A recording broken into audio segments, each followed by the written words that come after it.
നമസ്കാരം. Inspire PSC അക്കാദമിയുടെ online ക്ലാസ്സുകളിലേക്ക് സ്വാഗതം. നമ്മളിന്ന് LDC കാസർഗോഡ് ചോദിച്ച 2003 പരീക്ഷയിൽ ചോദിച്ചിട്ടുള്ള 10 ചോദ്യങ്ങളാണ് പഠിക്കുന്നത്. 10 ചോദ്യങ്ങളും അതിൻ്റെ ഉത്തരങ്ങളുമാണ് പഠിക്കുന്നത്. എക്സ്പ്ലനേഷൻ സഹിതമാണ് നമ്മൾ നോക്കുന്നത്. LDC ഇംഗ്ലീഷ് 2003 കാസർഗോഡ് പാർട്ട് 1 ആണ് നമ്മൾ പഠിക്കുക. പാർട്ട് 2 ഉടനെ ഉൾപ്പെടുത്തും. 2003 മുതലുള്ള LDC പരീക്ഷകളിൽ ചോദിച്ചിട്ടുള്ള ചോദ്യങ്ങൾ നമ്മൾ വിശകലനം ചെയ്ത് പഠിക്കും. നിങ്ങൾ ആദ്യമായാണ് ഈ ചാനൽ കാണുന്നത് എന്നുണ്ടെങ്കിൽ ദയവായി സബ്സ്ക്രൈബ് ചെയ്യുക, നമ്മുടെ ചാനൽ ലൈക്ക് ചെയ്യുക, നിങ്ങളുടെ കൂട്ടുകാരിലേക്ക് ഈ വിവരങ്ങൾ എത്തിക്കുക. ഈ ചോദ്യങ്ങളും ഉത്തരങ്ങളും എഴുതി എടുത്തു വെച്ച് പഠിക്കാൻ ശ്രമിക്കുക. ഒന്നാമത്തെ ചോദ്യം, one of the 4 alternatives the word nearest in the meaning to remote is. താഴെ തന്നിട്ടുള്ളവയിൽ റിമോട്ട് എന്ന് പറയുന്ന വേർഡുമായിട്ട് സാമ്യമുള്ള വേർഡ് ഏത് എന്നാണ് ചോദിച്ചിരിക്കുന്നത്. സിനോണിംസ് ആണ് ചോദിച്ചിരിക്കുന്നത്. Option A common, option B foolish, option C close, option D distant. Vocabulary പാർട്ടിൽ നിന്നുള്ളൊരു ചോദ്യമാണ്. കോമൺ എന്ന് പറയുന്ന ഓപ്ഷന്റെ അർത്ഥം എന്ന് പറയുന്നത് സ്വാഭാവികമായ എന്ന അർത്ഥത്തിൽ ഉപയോഗിക്കുന്നു. ഫൂളിഷ് എന്ന് വെച്ച് കഴിഞ്ഞാൽ നമുക്ക് എല്ലാവർക്കും അറിയാം ബുദ്ധിശൂന്യമായ അല്ലെങ്കിൽ മണ്ടത്തരം എന്നാണ് അർത്ഥം. ക്ലോസ് എന്ന് വെച്ച് കഴിഞ്ഞാൽ അടയ്ക്കുക എന്നാണ് അർത്ഥം. ഡിസ്റ്റന്റ് മീൻസ് ദൂരെയുള്ളത് അല്ലെങ്കിൽ അകലെയുള്ളത് എന്നാണ് അർത്ഥം. അപ്പോൾ ഈ 4 വാക്കുകളുടെ അർത്ഥം പഠിച്ചു കഴിഞ്ഞു. ഇനി റിമോട്ട് എന്ന വാക്കിന്റെ അർത്ഥം കൂടി നമുക്ക് ഓർത്തു വെച്ച് കഴിഞ്ഞാൽ ഉത്തരമായി. റിമോട്ട് എന്ന വാക്കിന്റെ അർത്ഥം REMOTE. റിമോട്ട് എന്ന വാക്കിന്റെ അർത്ഥം വിദൂരമായത്, ഒറ്റപ്പെട്ട് കിടക്കുന്നത് എന്നാണ് അർത്ഥം. വിദൂരമായത്, ഒറ്റപ്പെട്ട് കിടക്കുന്നത് എന്നാണ് അർത്ഥം. അപ്പോൾ താഴെ തന്നിട്ടുള്ള വാക്കിൽ വിദൂരമായത് എന്നർത്ഥം വരുന്നത് ഓപ്ഷൻ ഡി ഡിസ്റ്റന്റ് ആണ്. Option D distant. ഒന്നാമത്തെ ഉത്തരം ഓപ്ഷൻ ഡി ഡിസ്റ്റന്റ് ആണ്. രണ്ടാമത്തെ ചോദ്യത്തിലേക്ക് പോകാം. One who does not believe in the existence of God is called an. Option A agnostics, option B occultist, option C atheist, option D egoist. അപ്പം നമുക്ക് 4 വാക്കുകളുടെ അർത്ഥം പഠിക്കണം. അർത്ഥം പഠിച്ച ശേഷം ചോദ്യത്തിലേക്ക് വരാം. അഗ്നോസ്റ്റിക്സ് എന്ന വാക്കിന്റെ അർത്ഥം ദൈവത്തെക്കുറിച്ച് അറിയില്ല എന്ന് വാദിക്കുന്ന വ്യക്തിയെയാണ് അഗ്നോസ്റ്റിക്സ് എന്ന് പറയുന്നത്. ഒക്കുലിസ്റ്റ് എന്ന് പറയുന്നത് 2 അർത്ഥത്തിൽ ഇംഗ്ലീഷിൽ പ്രയോഗിക്കാറുണ്ട്. ഒക്കുലിസ്റ്റ് എന്ന് പറയുന്നത് നേത്ര ചികിത്സകൻ, ഒഫ്താൽമോളജിസ്റ്റ് എന്ന അർത്ഥത്തിൽ ഉപയോഗിക്കാറുണ്ട്. മാന്ത്രികൻ അല്ലെങ്കിൽ കൺകെട്ട് വിദ്യക്കാരൻ എന്ന അർത്ഥത്തിലും പ്രയോഗിക്കാറുണ്ട്. ഇനി ഈഗോയിസ്റ്റ് എന്ന് വെച്ച് കഴിഞ്ഞാൽ നമുക്കറിയാം അഹംഭാവി എന്നാണ് അർത്ഥം. എത്തിസ്റ്റ് എന്ന് വെച്ച് കഴിഞ്ഞാൽ നിരീശ്വരവാദി എന്നാണ് അർത്ഥം. ഇനി ചോദ്യത്തിലേക്ക് വരാം. One who does not believe in the existence of God is called. ദൈവമില്ല എന്ന് വിശ്വസിക്കുന്നവൻ ആരാണ്? ഉത്തരം ഓപ്ഷൻ സി എത്തിസ്റ്റ് ആണ്. ഓപ്ഷൻ സി എത്തിസ്റ്റ് ആണ്. മൂന്നാമത്തെ ചോദ്യം, she often dash with her husband. She often dash with her husband. Option A falls through, option B falls off, option C fall in, option D falls out. ഇതും vocabulary പാർട്ടിൽ നിന്നുള്ള ചോദ്യമാണ്. Phrasal verb ആ ഭാഗത്തു നിന്നുള്ള ചോദ്യമാണിത്. ഇതിന്റെ ഉത്തരമായിട്ട് വരുന്നത് ഫാൾസ് ഔട്ട് ആണ്. കാരണം ഫാൾസ് ഔട്ട് എന്ന് വെച്ച് കഴിഞ്ഞാൽ ടു ഹാവ് ആൻ ആർഗ്യുമെന്റ് എന്നാണ് അർത്ഥം. ഫാൾസ് ഔട്ട് എന്ന് വെച്ച് കഴിഞ്ഞാൽ ടു ഹാവ് ആൻ ആർഗ്യുമെന്റ് എന്നാണ് അർത്ഥം. ഇപ്പോൾ സ്റ്റേറ്റ്മെന്റ് ഇങ്ങനെയായിട്ട് വരും. She often dash with her husband. Often എന്ന വാക്കിനർത്ഥം ഇടയ്ക്കിടയ്ക്ക്. അവളുടെ ഭർത്താവുമായി ഇടയ്ക്കിടയ്ക്ക് വഴക്കുണ്ടാക്കാറുണ്ട് അല്ലെങ്കിൽ അവർ തമ്മിൽ ആർഗ്യുമെന്റ് ഉണ്ടാകാറുണ്ട് എന്നാണ് സ്റ്റേറ്റ്മെന്റിന്റെ അർത്ഥം എന്ന് പറയുന്നത്. ഫാൾസ് ത്രൂ അതിന്റെ അർത്ഥം എന്ന് വെച്ച് കഴിഞ്ഞാൽ ടു ഫെയിൽ എന്നാണ്. ഫ്രൈസൽ വെർബാണ്, എഴുതി വെച്ച് പഠിച്ചുകൊള്ളുക. ഫാൾസ് ത്രൂ എന്ന് വെച്ച് കഴിഞ്ഞാൽ ഉത്തരം ടു ഫെയിൽ എന്നാണ്. ഫാൾസ് ഓഫിന്റെ അർത്ഥം എന്ന് വെച്ച് കഴിഞ്ഞാൽ to decrease in quality or quantity എന്നാണ്. അളവും കഴിവും കുറയുന്നതിനെയാണ് ഫാൾസ് ഓഫ് എന്നുകൊണ്ട് സൂചിപ്പിക്കുന്നത്. Falls in means to agree എന്നാണ് അർത്ഥം.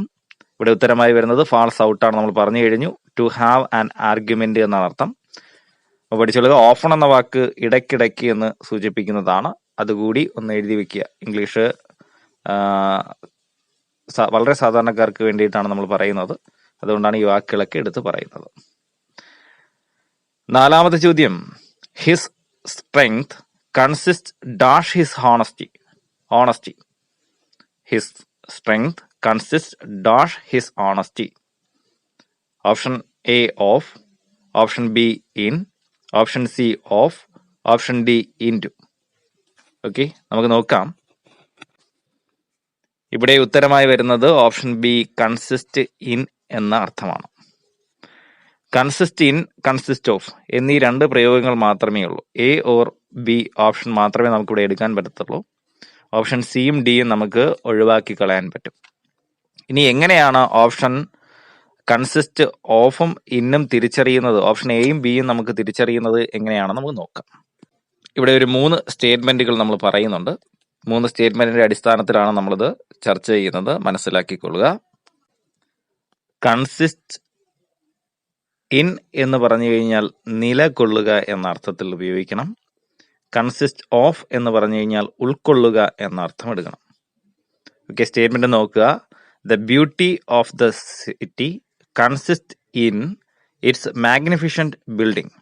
The beauty of the city consist in its magnificent building എന്ന വാക്യം എടുത്തു നോക്കുന്ന സമയത്ത് നമ്മൾ കൺസിസ്റ്റ് ഓഫ് ആണ് ഉപയോഗിച്ചിരിക്കുന്നത്, കൺസിസ്റ്റ് ഇൻ ആണ് ഉപയോഗിച്ചിരിക്കുന്നത്.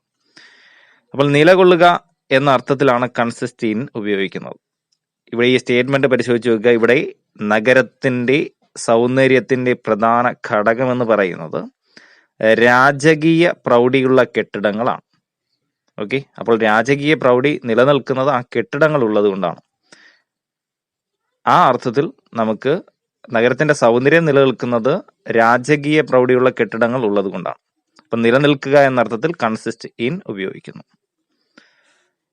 His strength consist in his honesty. His strength consist in his honesty എന്ന് പറയുമ്പോൾ അവന്റെ ശക്തി സത്യസന്ധത കൊണ്ടുണ്ടായതല്ല, മറിച്ച് അവന്റെ ശക്തി നിലകൊള്ളുന്നത് സത്യസന്ധതയിലാണ്. നിലകൊള്ളുന്നത് സത്യസന്ധതയിലാണ് എന്ന അർത്ഥത്തിൽ കൺസിസ്റ്റ് ഇൻ ഉപയോഗിക്കുന്നു. ഇനി കൺസിസ്റ്റ് ഓഫ് നോക്കിക്കഴിഞ്ഞാൽ ദ കമ്മിറ്റി. ആ കമ്മിറ്റി എന്ന് പറയുന്ന വേർഡ് ശ്രദ്ധിച്ചോളുക, കാരണം മിസ്പെൽ വേർഡായിട്ട് നമുക്ക് ചോദിക്കുന്നതാണ്. COMMITTEE 2 M ഉണ്ട്, 2 T ഉണ്ട്, 2 E ഉണ്ട്, ഓർത്തിരിക്കണം. The committee consist of 10 members എന്ന വാക്യം എടുക്കുന്ന സമയത്ത് ഇവിടെ കമ്മിറ്റി രൂപം കൊള്ളുന്നത് 10 അംഗങ്ങൾ ഉൾക്കൊള്ളുമ്പോഴാണ്. 10 അംഗങ്ങളെ കൊണ്ട് കമ്മിറ്റി ഉണ്ടാക്കിയതാണ് എന്ന് അർത്ഥമില്ല. ആ സമയത്ത് മനസ്സിലാക്കി വെച്ചേക്കുക, 10 അംഗങ്ങൾ ഉൾക്കൊണ്ടുകൊണ്ടാണ് കമ്മിറ്റി ഉണ്ടായത്. അപ്പോൾ കൺസിസ്റ്റ് ഇൻ എന്ന് വെച്ച് കഴിഞ്ഞാൽ നിലകൊള്ളുക, കൺസിസ്റ്റ് ഓഫ് എന്ന് വെച്ച് കഴിഞ്ഞാൽ ഉൾക്കൊള്ളുക. ഒരല്പം സെന്റൻസ് മനസ്സിലാക്കിയിരുന്നാൽ മാത്രമേ നമുക്കിത് ഉത്തരമെഴുതാൻ പറ്റത്തുള്ളൂ. എന്തായാലും കൺസിസ്റ്റ് ഇൻ, കൺസിസ്റ്റ് ഓഫ് എന്ന പ്രയോഗം മാത്രമേ ഉള്ളൂ.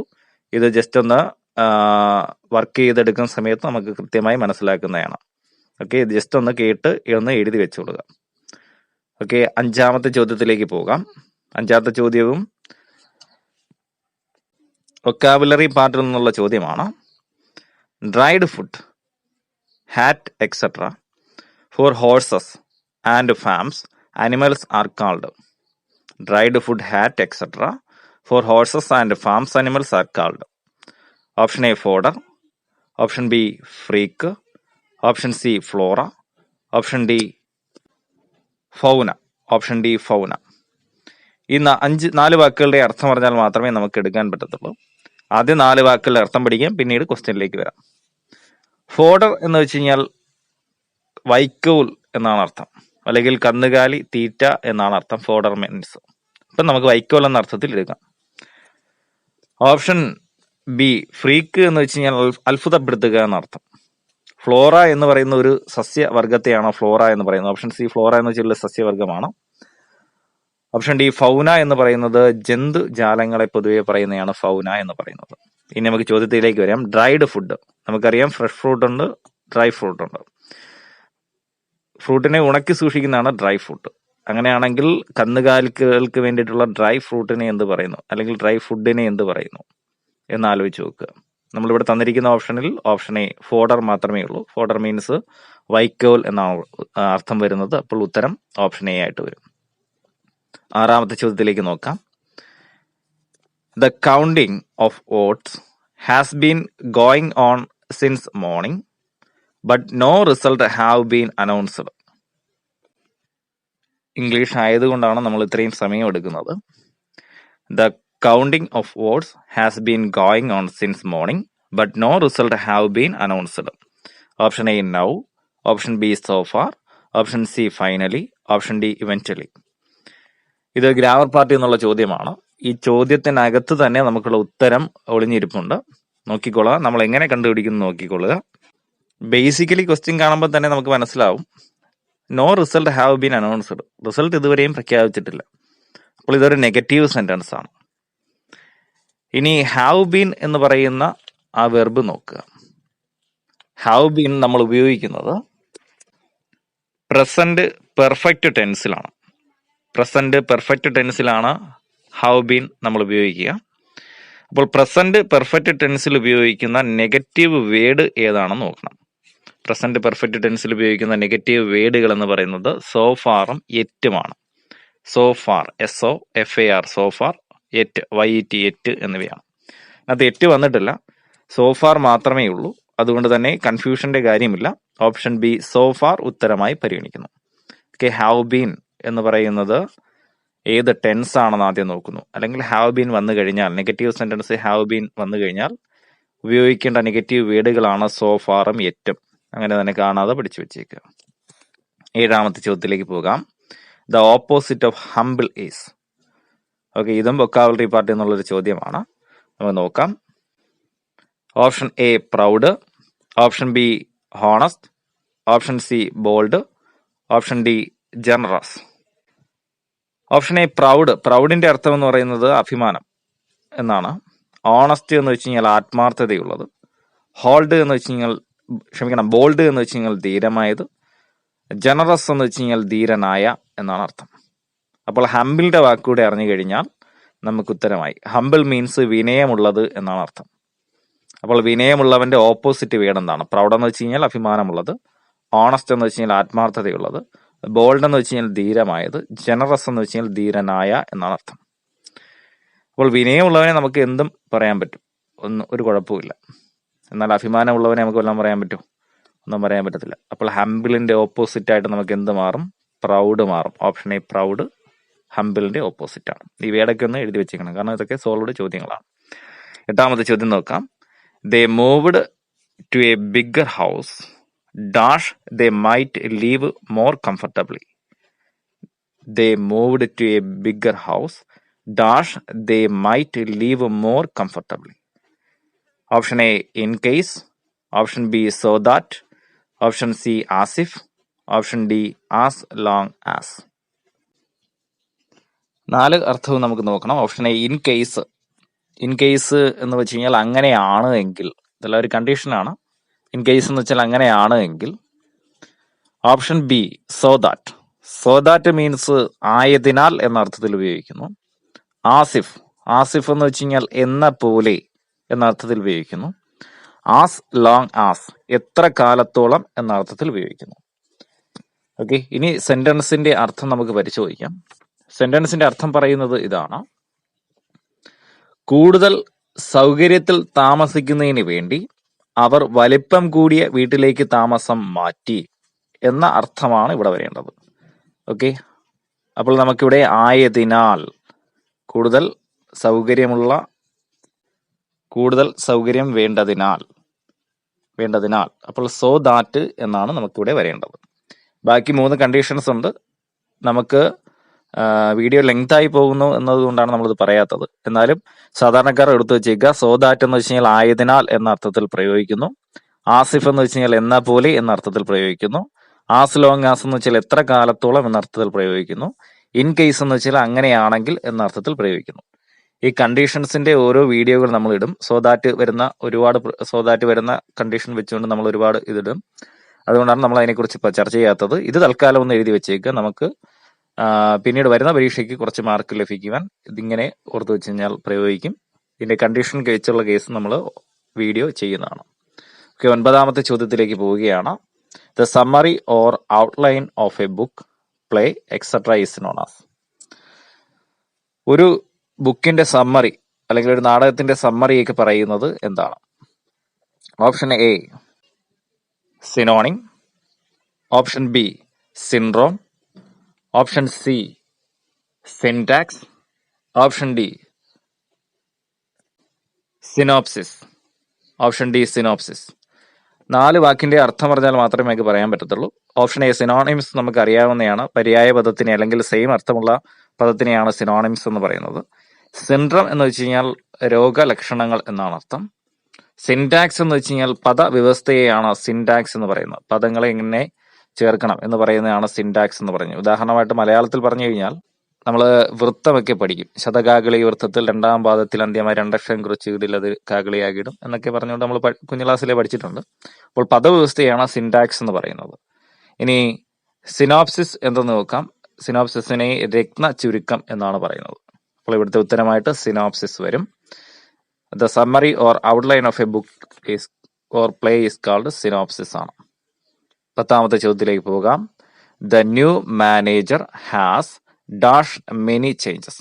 The new manager has dash many changes. ഇതും പ്രൈസൽ വെർബിൽ നിന്നുള്ള ചോദ്യമാണ്. സാധാരണയായി PSC പരീക്ഷകളിൽ ബ്രിങ് അബൌട്ട് എന്നും ബ്രിങ് അപ്പ് എന്നീ 2 പ്രൈസൽ വെർബുകൾ മാത്രമേ അധികമായിട്ട് ചോദിച്ചു കണ്ടിട്ടുള്ളൂ. അപ്പോൾ ബ്രിങ് അബൌട്ട് മീൻസ് കാരണമാവുക എന്ന അർത്ഥത്തിൽ പ്രയോഗിക്കുന്നു. ബ്രിങ് അപ്പ് മീൻസ് വളർത്തുക എന്നുള്ള അർത്ഥത്തിൽ പ്രയോഗിക്കുന്നു. The new manager has dash many changes. പുതിയ മാനേജർ ഒരുപാട് ചേഞ്ചസിന് കാരണമായി എന്ന അർത്ഥത്തിൽ പ്രയോഗിക്കണം. അപ്പോൾ ഉത്തരമായിട്ട് ഏത് വരും? ഓപ്ഷൻ എ ബ്രിങ് അബൌട്ട് വരും. ഇവിടെ ബോട്ടാണ് വന്നിരിക്കുന്നത്. ബോട്ട് അബൌട്ട് വരും. എൻ്റെ ഫാസ്റ്റ് ആയിട്ടുള്ള ബോട്ട് വരും. ബോട്ട് അബൌട്ട് ആയിട്ട് ഉപയോഗിക്കുന്നു. ഓക്കെ, ക്ലാസ്സുകൾ ഇഷ്ടപ്പെട്ടെങ്കിൽ ലൈക്ക് ചെയ്യുക. നിങ്ങളുടെ വിലയേറിയ കമന്റുകൾക്കായി നമ്മൾ വെയിറ്റ് ചെയ്യുന്നു.